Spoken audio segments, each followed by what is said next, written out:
Hey, what's up guys, aarava here, and welcome back to my F1 Road to Glory series for 2019 Season 2 at the Belgian Grand Prix. Last time out, before the summer break, we had a very embarrassing way to end off that first half of the season. And to be honest, I am still in disbelief at how badly that episode went for us. So, oh my god, no.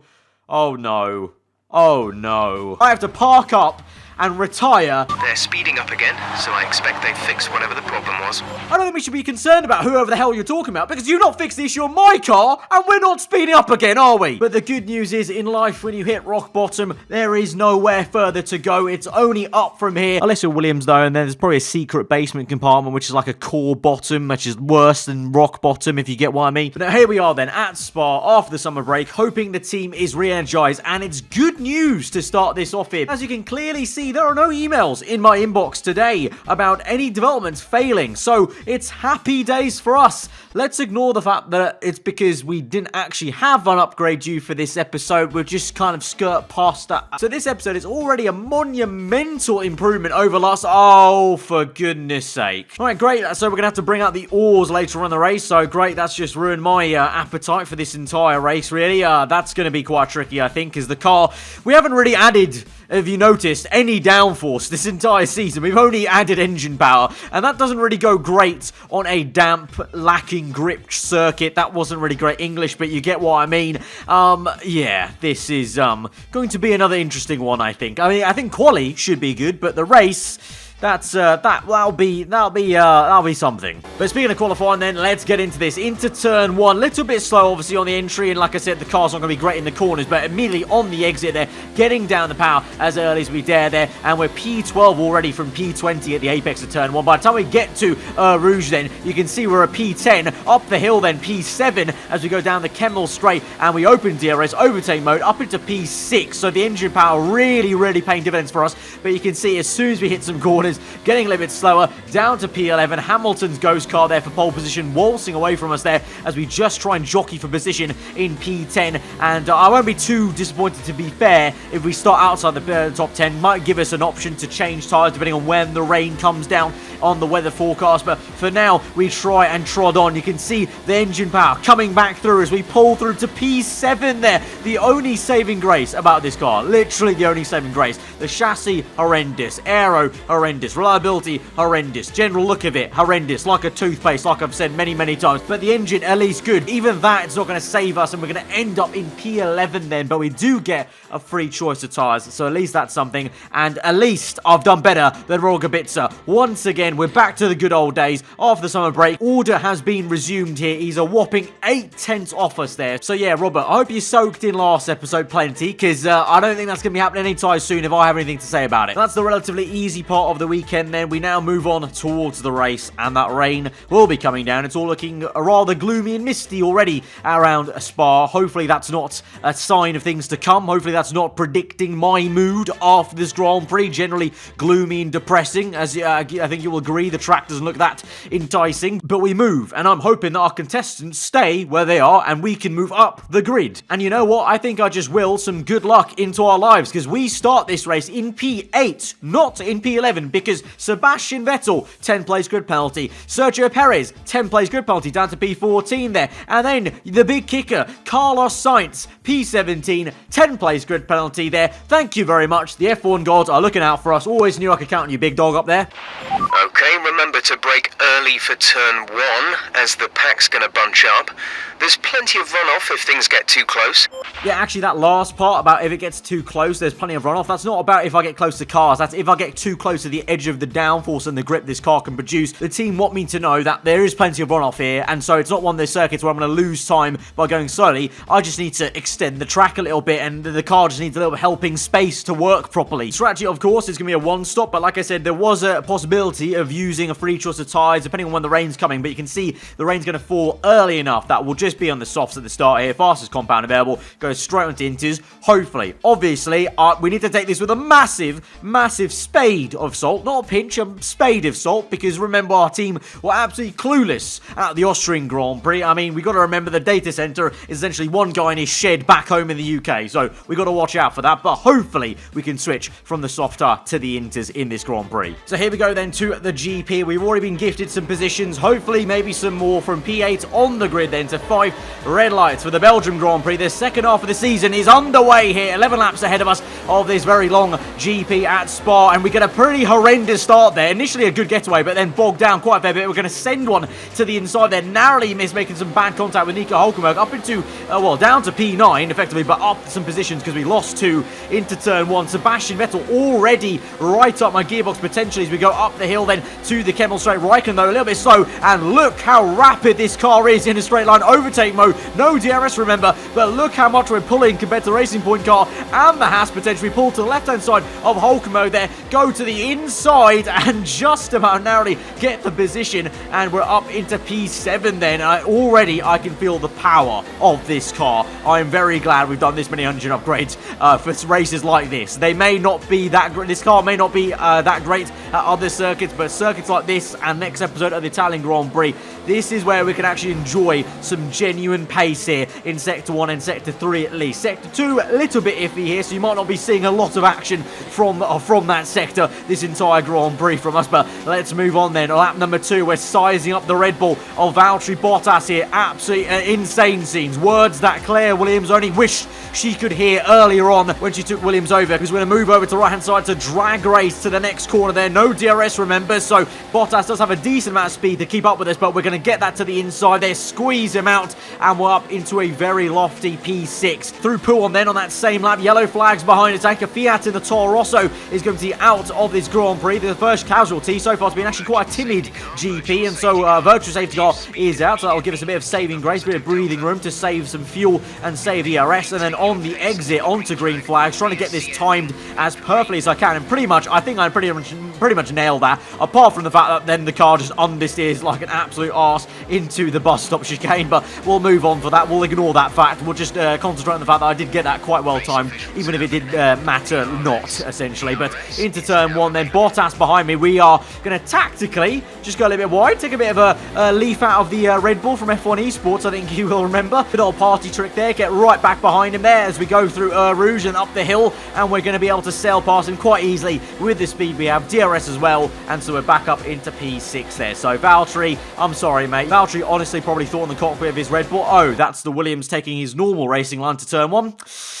Sorry mate, you've just been finessed. And the finessing and good news may just continue now as we move on towards lap number 4. Lando Norris up ahead, fighting Max Verstappen very hard indeed actually there. And so those two side by side, they've actually been side by side for pretty much most of this lap on lap 3, you just haven't seen it. And they continue to be on to lap number 4. We've just set a purple last sector, so really looking good in a straight line here. And you're about to see, we're about 3 car lengths back.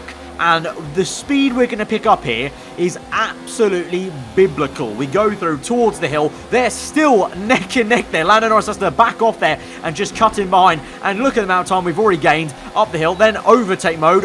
DRS open as well. Rich Mix going. And here we go. 2 positions in 1. Pretty easy. Bob's your uncle. Thank you very much. And we'll go on. Lap number 5, though, is where we might hit issues now in this Grand Prix. You can clearly see the rain is now coming down, but it's not going to be hard enough yet for another 2 laps or so to go on to Inters. But through the right-hander, nearly understeering straight into the corner where I had that very infamous super ERS moment in Strat to Glory those years ago, and Vettel nabs me. But the speed we have is so ridiculous compared to these top cars that we're just going to go ahead and try and re-overtake Vettel, and we go round the outside into the bus stop chicane, and we'll actually get the move done. So we legit overtake a Ferrari car, pure pace, you know, he's not like made a mistake himself. I've just caught him back up here because the engine's just that ridiculous. So yeah, if only our engineering staff had any sort of same prowess and knowledge and know-how of how to make some downforce, then our car might be actually quite a decent package all round for this season. But bless them, obviously they can only do the best they can. But on to lap number 6, the battle will continue on with Sebastian Vettel. The rain's coming down even harder, but still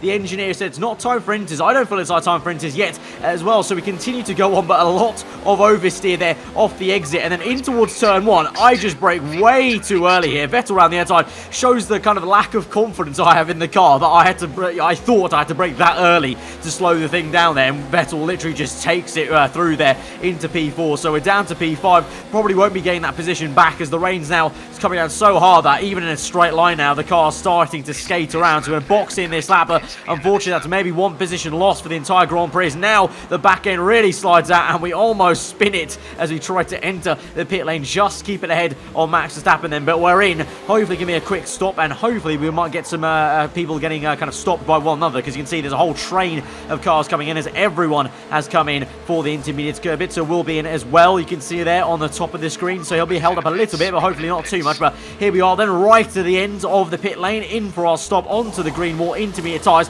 and it's another 1.8 stop, and it's another fantastic pit stop phase for us, because we jump Sebastian Vettel and we come out the pit in P4. So make up for that, my team, for once, make up for my mistake rather than the other way around. And you know what, team, if you're listening, I wouldn't be opposed to that being a trend and a pattern. I really wouldn't mind if you guys were the ones lifting the heavy. No, you want me to do the heavy lifting still? Okay, fine. But now we move on later into this Grand Prix to the portion of this video I'm going to be calling the Welcome to the Williams Tour Guide of the Belgian Grand Prix, or the Williams Train, or whatever you want to call it, because the simple sticks of it is, I was quite slow in the intermediate periods, this car was very slow, and a big train was forming, and I likened it to almost, I'm the tour guide at the front here, and I'm giving everyone a nice scenic, slower view of the Belgian Grand Prix, the Spa-Francorchamps circuit. What a beautiful circuit it is. I mean, look at it. I mean, on the right and the left, trees galore. I'm sure they're indigenous to Belgium. I'm sure they only get, they only grow in certain conditions, which is wet and cold in this case. Over on the left-hand side, a beautiful grandstand. I'm sure that's of some importance. And on the right, we have the pit lane and the pit entry. We saw that earlier. And on the left, there's another grandstand. There's a bit of grass there. Interesting fact, this main straight actually has some ridges that go along it to try and help some drainage with this water. Clearly, it's not working because it's still pretty damn damp. And on the left, oh look, would you look at that? Surprise, more trees on the left, and also more trees on the right. There's a lot of trees in Belgium. Do they have any other exports apart from trees? Honestly, literally nothing happened for us in this Grand Prix. We're still in P4 on lap number 10, and I'm honestly just trying to survive out here and trying to remain in P4. But the great news is Carlos Sainz, you can see there, out of this Grand Prix. I'm already beating Lando Norris, who's the only McLaren in the points, but now to doubly ensure we're going to outscore McLaren in this race, Sainz is out of that, and we're going to watch back and see how this happened. And it looks like it might just be Robert Kubica might have a hand in it, because he's going to come through to overtake Carlos Sainz. I wonder, he's going quite slowly actually, so maybe it's just a retirement then for Carlos Sainz. He's very slow on the back straight, so maybe he's got an issue here. He had to retire with mechanical failure as Kubica is down the inside then to make the move in. Oh no! He takes Carlos Sainz out. It's a break on the front right there. The front right tire sheared off on Carlos Sainz's car. We mentioned it already before in previous episodes, how it seems that in Formula 1 as of late we have a big issue with the front right tyres being very sensitive here, but Carlos Sainz absolutely assassinated out of this GP by Robert Kubica, and you know what? You've got to applaud it. You've got to, because Robert Kubica's done nothing for this team all season long, but finally the day has come that we've been praying for. He's actually contributed to the team. He's made a team effort. He's taken out one of our rivals, and he's played his part in this whole ensemble of trying to outscore McLaren. So, fair play. Well done, Robert Kubica. I commend it. The FIA might not, but I commend it, and the team appreciates it. And so we come through on the last lap of the Grand Prix then. This train has continued. The tour guide has continued. I don't think they've enjoyed the tour guide. I think it's one of those tour guides that you kind of don't want to do. They've been forced into by your family, but nevertheless, we've done the tour guide, and we come across for P4 in this GP. Good job, you did really well. Super driving. And for once, Jeff seems complimentary to me after a Grand Prix. He's not actually complimenting my driving, he's complimenting the amount of crap I had to speak on that tour guide segment. Great work out there today. Let's have your thoughts. Did you feel comfortable in the wet weather today? Well, Claire, it's good to see that you've learnt from Season 1 when the wet weather's actually an issue in the race and when it's just completely dry, so fair play to you there. Yeah, no, of course it's quite tricky. Obviously, I had to take on 2 jobs halfway through that Grand Prix and start giving a nice landscape tour of Belgium, but like I just mentioned there, Jeff think we did a great job, and so I'm going to take that. I'm going to take that as a positive. Did you have the wrong fuel strategy today, or was it your management? Oh, it was going so well, Claire. It was going so well. It was going so... You seem so normal. What on earth are you talking about, Claire? What were you watching the Grand Prix? I had no issues with fuel. I may have run out of fuel right on the line, but I call that a perfect strategy, Claire. I call that a perfect strategy. Well, thanks anyway. So after that brilliant team effort, you know, Kubica takes out Carlos Sainz, confirms that he's not scoring any points, and outscore Lando Norris. We get P4 back ahead of McLaren. They should be the ones that are embarrassed this time around. I was embarrassed last episode. They should be embarrassed. They've got the second best car on the grid here. So we're doing a marvellous job to remain ahead of them. And I'm still in awe. I'm still in awe that Robert, look at that man. What a beautiful man. Assassinating a rival like that. Actively taking him out for the good of the team. For the good of me.